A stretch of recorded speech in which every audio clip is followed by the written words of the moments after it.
Update: I texted him saying I thought it was time to discuss this, and he was back at home not a half hour later. He'd been staying with a friend the couple nights we had no contact. We sat on our bed to talk because my back is sore from all the packing and I wasn't going to force myself to sit at the table. Before we even got to talking, he asked if we could cuddle for a minute. It definitely took some of the weight off, and we were able to talk like a couple and not awkward strangers because, regardless of some people's beliefs, we do love each other, and it took me a very long time to feel confident in that fact. Before anyone calls me a doormat again, no, I was still sure I would stick to my ultimatum. The first thing I asked was if he felt he had enough time to make his decision, and he said he didn't need time.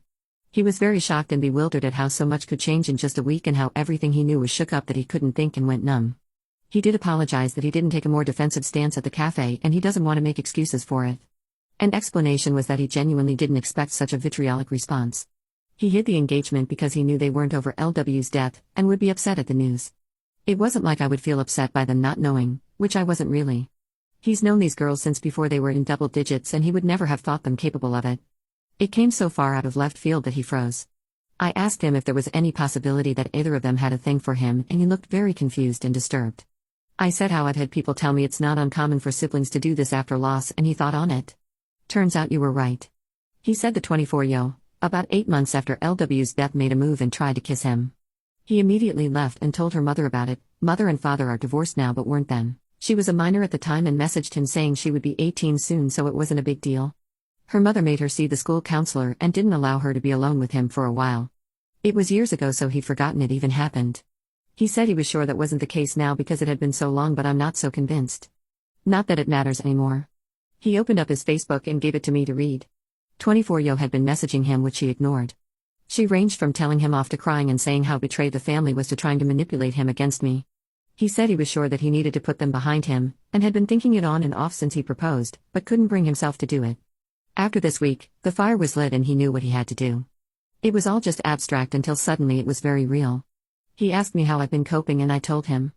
I felt like I'd done everything right, but somehow things turned out worse than if I'd been the jealous type and stopped their contact at the beginning. I tried to be understanding and put in so much effort to be secure in myself and our relationship, only for everything I worked on to be thrown in my face like I was a mistress that was cheating with him. He didn't blink the entire time and just listened. He said he should have been more observant and realized I was struggling with this so that he could help me, but I've always been the strong one, so he neglected to, and he'll do better. As I've said in a few comments now, his parents had him in their late 40s and are retired. He hates to involve them in negativity, but I was stunned when he said he's been talking to them about this since the first Facebook message. They were very understanding, but his father took a tough love approach. He said the best quote I think I've ever heard. "Get your act together before the jig is up." They offered to come stay for a while and help us move. I don't think that's necessary, but I really appreciated the thought. On the subject of moving, I made it clear that I would not be living in this house any longer than I had to, and he completely agreed. His parents offered to find us a place in their state if we wanted to have more of a support network, and I'm honestly considering it after all this. They're only a state away from my own family, so we'd be a lot better off. His job is remote and I should be able to find work there easily enough. I've been in contact with a friend who's a mechanic and they've quoted me between 1–2K for the damages, but that's a net cost estimate as a discount. A few people have said to get a real statement and to shop around. The real cost is between 4–5K, and that's just for the noticeable damage. My friend thinks they've done something to the engine, so thank God I couldn't drive it anywhere.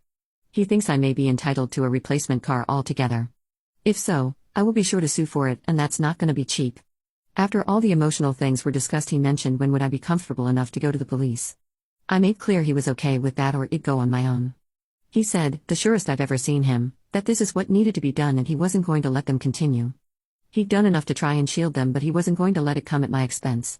I'm currently in the bath frothing in bath bombs, but will be going to the station as soon as I'm done. He's downstairs right now printing out the new quotes from the mechanics and the messages 24-yo sent him over the past couple days so we can go prepared. People have said that nothing will come of it, and you may be right. But I have to try. Hoping my local police don't have anything better to do. It's a small town. To finish, I made a point of asking again if he would cut them off or I had to go. He didn't miss a beat and said that they're no longer going to be a part of his life, even if I decided to leave. He did ask for one last meeting to say goodbye to her parents and to put a close on that part of his life, and to explain to the girls that this is not my fault but his decision after seeing how cruel they were capable of being. After that, we would block them on everything and move forward. I was completely fine with that. So, there we have it. Writing all this out and being able to talk to people about everything has been both helpful and a good distraction from the dumpster fire that was my life, and everything worked out as well as I could have hoped. We'll see how his meeting goes with them. I'm sure they won't be very happy about it, but that's not my problem. Thank you all, and update after they've met up.